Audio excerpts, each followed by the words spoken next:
எனது வீடு எனது வாழ்வு என்று வாழ்வது வாழ்க்கையா?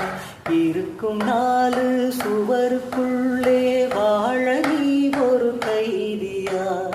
தேசம் வேறல்ல தாயும் வேறல்ல ஒன்றுதான். தாயை காப்பதும் நாட்டை காப்பதும் ஒன்றுதான்.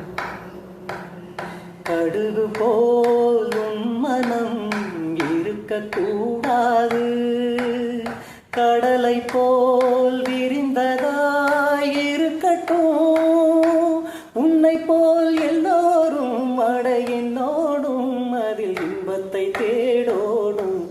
ஜாதி மல்லி பூச்சரமே சங்கத்தமிழ் பாச்சரமே, ஆசை என்ன ஆசையடி